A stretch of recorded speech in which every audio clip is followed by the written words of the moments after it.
السلام علیکم ورحمۃ اللہ وبرکاتہ۔ بسم اللہ الرحمن الرحیم، نحمدہ ونصلی ونسلم علی رسولہ الکریم وخاتم النبیین صلی اللہ علیہ وسلم، اما بعد۔ دنیا بس اس سے اور زیادہ نہیں ہے کچھ، دنیا بس اس سے اور زیادہ نہیں ہے کچھ روز ہیں گزارے اور کچھ گزر گئے۔ غیروں کا ہے یہ اپنا نیا سال نہیں ہے، یہ بات ہے سچ قابل اشکال نہیں ہے۔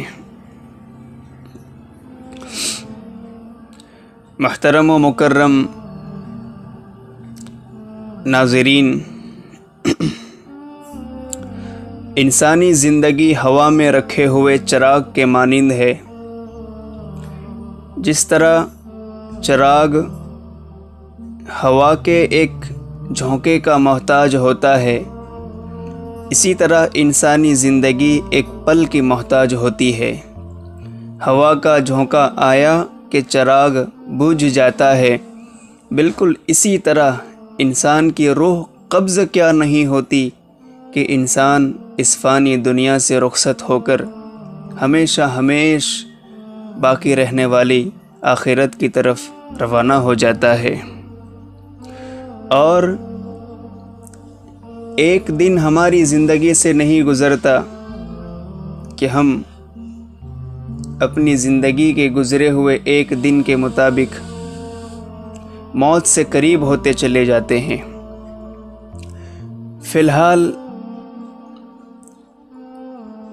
ایک سال ختم ہو رہا ہے اور 31 دسمبر کی آج تاریخ ہے، تو یہ پورا سال ختم ہوا۔ تو سال کے ختم پر خوشی نہیں منانا چاہیے، بلکہ یہ تو محاسبے کا وقت ہے، یہ خوشی کا وقت نہیں ہے۔ ایک سال ہماری زندگی سے ختم ہوا اور ہم اتنا ہی موت کے قریب ہوتے چلے گئے، اور موت تو ہر کسی کو آنے ہی والی ہے، اس میں کوئی دو رائے نہیں ہے۔ کوئی زندہ نہیں ہمیشہ کے لیے رہا، جو بھی آیا ہے جانے ہی کے لیے آیا ہے۔ تو اب سال کے ختم پر ہم کس بات پر خوشی منا رہے ہیں اور کس بات پر مبارکبادیاں پیش کر رہے ہیں، یہ بات نہیں سمجھ میں آتی۔ اگر مبارکبادی دینا سنت ہوتا تو محبوب صلی اللہ علیہ وسلم کو نبوت کے بعد 23 سال ملے، تو آپ 23 سال میں صحابہ کو مبارکبادی پیش کرتے، مگر محبوب صلی اللہ علیہ وسلم سے یہ عمل ثابت نہیں ہے جی۔ اور نہ بات کے اسلاف علماء کرام مبارکبادی پیش کرتے تھے۔ آج واٹس ایپ اوپن نہیں کرتے کہ بس نئے سال کی مبارکبادی، اور اسٹیٹس دیکھیں تو بھی نئے سال کی مبارکبادی، بلکہ نئے سال کے موقع پر ہمیں بجائے خوشی منانے کے اپنی گزری ہوئی زندگی پر افسوس کرنا چاہیے۔ جو نیک اعمال ہوئے ہیں اس پر اللہ تعالیٰ کا شکر ادا کرنا چاہیے، اور جو گناہ ہوئے ہیں، نافرمانی ہم پورے سال کرتے رہے، اس پر اللہ تعالیٰ سے ڈر کر، اللہ تعالیٰ کے عذاب سے خوف کھا کر اللہ تعالیٰ کی پناہ میں آنا چاہیے، اور اپنے گناہوں سے سچی پکی توبہ کر لینی چاہیے، اور آنے والے سال کے لیے عزم کریں، ارادہ کریں کہ اب ہم اس سال کو اعمال والے اور نیک ماحول میں گزارنے کی کوشش کریں گے۔ اگر کوئی ہمیں مبارکبادی دے بھی دے تو ہم یہ کہہ دیں کہ اپنی مبارکبادی اپنے پاس رکھو، میں تو مسلمان ہوں اور میرا اپنا نیا سال محرم الحرام سے شروع ہوتا ہے جی۔ اغیار سے کس درجہ متاثر ہوئے ہم، ہے یاد یکم جنوری اور بھولے محرم، سچ کہنا ہمارا کیا یہی حال نہیں ہے، غیروں کا ہے یہ اپنا نیا سال نہیں ہے، یہ بات ہے سچ قابل اشکال نہیں ہے۔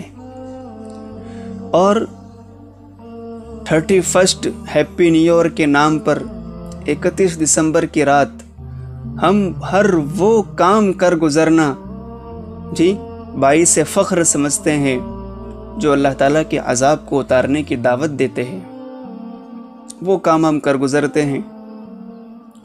زناکاری کی محفل عام ہوتی ہے، شراب و کباب کا دور چلتا ہے جی، ساری رات جاگتے ہیں اور فجر کی نماز پھر قضا ہو جاتی ہے، اور پیسہ پانی کی طرح بہایا جاتا ہے، جو کہ مال بھی ایک اللہ تعالیٰ کی نعمت ہے، مگر اس کی کس قدر ناشکری ہوتی ہے۔ ٹھنڈی کا موسم ہے، بہت سوں کے پاس اوڑھنے کے لیے کمبل نہیں ہوتے جی، اوڑھنے کے لیے چادریں نہیں ہوتی، سویٹر نہیں ہوتے، ان کے لیے ہم انتظام کیوں نہیں کرتے؟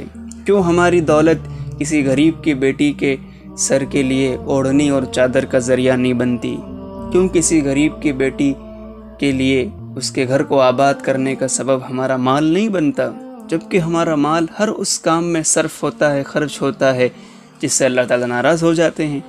اس لیے بچیں اور ہر خرافات سے جو اس موقع پر کی کرائی جاتی ہے بچنے کا اہتمام کریں، اپنے دوستوں کو بھی اس کی تلقین کریں، اور آج کی رات 2 رکعت صلاۃ التوبہ پڑھ کر سچی پکی توبہ کر لیں اور آئندہ کے لیے اپنا ایک نیا عزم اور ارادہ کریں۔ بہت سے لوگ کہہ دیتے ہیں علماء کرام کو کیا ہوا ہے، خوشی کے موقع پر خوشی منانے نہیں دیتے۔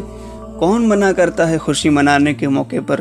مگر یہ موقع خوشی کا ہے ہی نہیں، یہ تو غم کا موقع ہے کہ 1 سال ہماری زندگی سے ختم ہوا۔ برتھ ڈے کیوں منانے نہیں دیتے؟ شوق تو نہیں ہوتا کہ بھئی خوشی کے موقع پر خوشی نہ منائیں، اس سے روک دیں؟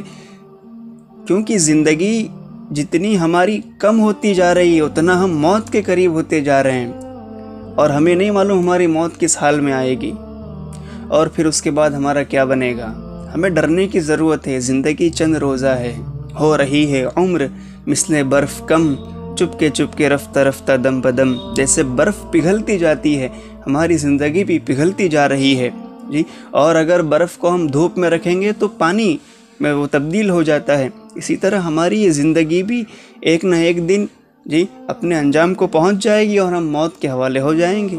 پھر یا تو جنت ہے یا جہنم ہے جی، یا ہماری قبر یا تو موت کا گھڑا، جنت کا باغ جنت کے باغات میں سے ایک باغ ہے، یا جہنم کے گھڑوں میں سے ایک گھڑا ہے۔ اس لیے ہم اپنے آپ کو سدھارنے کی کوشش کریں، اپنی اصلاح کی فکر کریں، اور سچے پکی توبہ کے ساتھ ساتھ ایک نئی زندگی کا آغاز آج سے کریں گے، اور تمام خرافات سے بچنے کا اہتمام کریں، اور اپنے تمام دوستوں کو اس سے بچائیں، اپنے گھر والوں کو بھی اور اپنی اولاد کو بھی اس سے بچانے کی فکر کریں۔ دل میں خیال آیا کہ اس موقع پر ایک پیغام دیا جائے، تو بہرحال یہ چند باتیں آپ کے سامنے پیش کر دی گئی ہے۔ اللہ تعالیٰ سے دعا ہے کہ اللہ تعالیٰ ہمیں اپنے مقبول اور محبوب بندوں میں شامل فرمائیں، اور نافرمانی اور سیئات سے ہماری پوری حفاظت فرمائیں۔ آمین۔ وآخر دعوانا ان الحمد للہ رب العالمین۔